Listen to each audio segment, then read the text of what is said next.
Wakil Menteri Luar Negeri Iran Majid Takht Ravanchi melontarkan pernyataan keras kepada Presiden Amerika Serikat Donald Trump terkait kelanjutan perundingan pembatasan nuklir.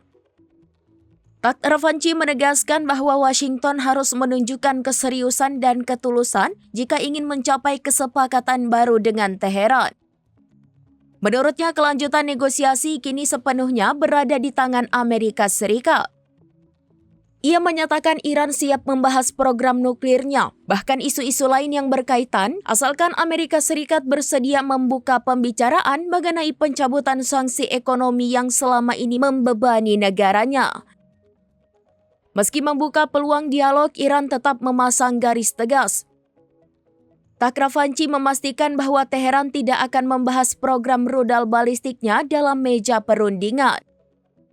Baginya kemampuan pertahanan adalah hak yang tidak bisa ditawar. Ia juga menyinggung serangan yang pernah dikaitkan dengan Israel dan Amerika Serikat dengan menyebut rudal Iran sebagai bagian penting dari sistem pertahanan nasional.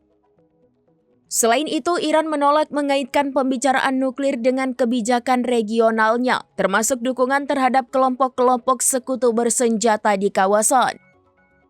Sebelumnya, Presiden Trump mengancam akan menargetkan fasilitas nuklir Iran jika jalur diplomasi menemui jalan buntu. Di tengah ketegangan tersebut, Washington dilaporkan telah mengerahkan kapal induk beserta armada militernya ke kawasan Timur Tengah sebagai bentuk tekanan strategis.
Download Tribun X sekarang, menghadirkan lokal menjadi Indonesia.